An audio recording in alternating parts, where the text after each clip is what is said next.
Presiden Prabowo Subianto menyebut Badan Pengelola Investasi PT Daya Anagata Nusantara dapat diaudit oleh siapapun pemirsa.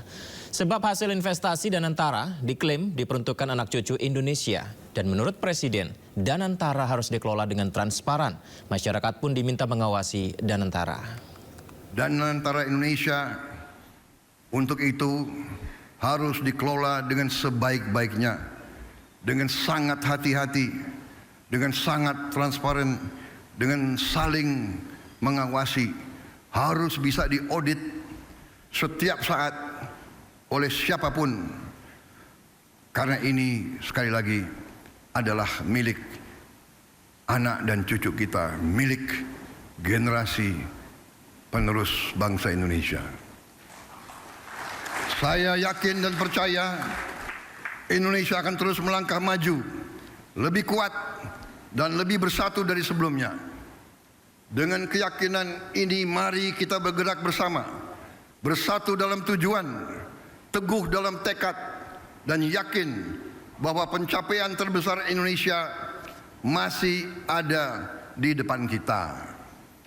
Saudara-saudara sekalian, percayalah, Indonesia akan capai cita-citanya.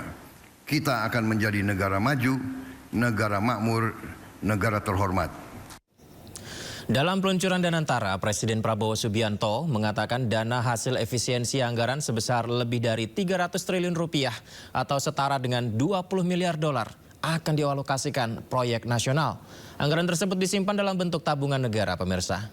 Oleh tantangan ekonomi global yang semakin kompleks. Presiden menyebut 300 triliun rupiah anggaran hasil efisiensi akan digunakan untuk pengembangan 20 proyek nasional, khususnya proyek industrialisasi dan hilirisasi. Proyek-proyek tersebut diharapkan berdampak tinggi dalam mendukung kemakmuran bangsa. Ya, Presiden bertekad Indonesia tidak lagi akan menjual sumber daya alam dengan murah dan tidak akan lagi menjadi sumber bahan mentah bagi bangsa-bangsa lain. Kini dana tersebut akan dialokasikan untuk dikelola oleh Danantara Indonesia, diinvestasikan dalam 20 atau lebih proyek-proyek nasional sebagai bagian dari industrialisasi kita dan hilirisasi kita. Proyek-proyek yang berdampak tinggi yang akan menciptakan nilai tambah yang signifikan untuk bangsa kita, menciptakan manfaat nyata, lapangan kerja yang bermutu, dan kemakmuran yang berjangka panjang bagi masyarakat Indonesia. Kita tidak mau lagi menjual sumber alam kita murah. Kita tidak mau jadi sumber raw material bagi bangsa lain.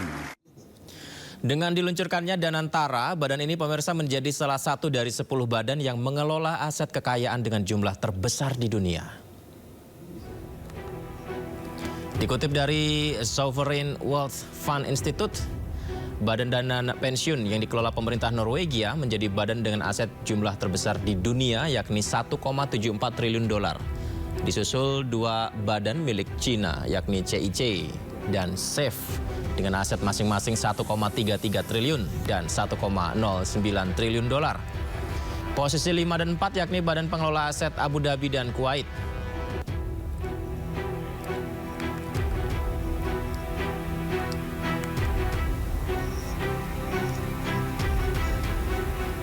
Kemudian di posisi ke-6 ada Badan Pengelola Aset Arab Saudi dengan total 925 miliar dolar. Di posisi 7 ditempati Danantara yang akan mengelola total aset 900 miliar dolar. 3 tempat lainnya dikuasai Singapura, Qatar, dan Hong Kong.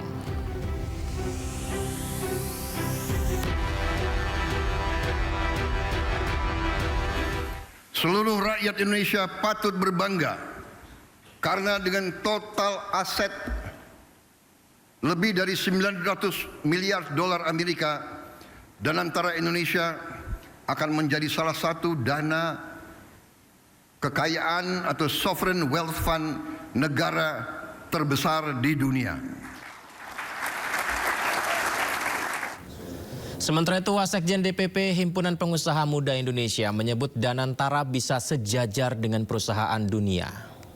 Dan BUMN itu kan diserahkan kepada Kemenkyu. Tapi mungkin ini kan kita juga badannya masih baru, Bang David, dan kita melihat nawanya itu adalah semangatnya adalah bagaimana investasi ataupun bagaimana dividen yang ada ini bukan langsung melulu ke negara, tapi kita investasikan kepada proyek strategis nasional yang sejalan dengan cita-citanya Pak Prabowo. Dan tentunya kita melihat bagaimana hari ini untuk memulai Danantara ini Pak Presiden melakukan efisiensi anggaran sebesar mungkin 300-an triliun ini untuk memulai dan menginvestasikan di PSN ataupun di program-program hilirisasi yang akan dikelola dan oleh Danantara. Dan ini menjadi salah satu cikal bakal bagaimana kita berdiri sama tegak misalkan dengan BUMN-BUMN super holding lainnya di Singapura, di Malaysia dan sebagainya.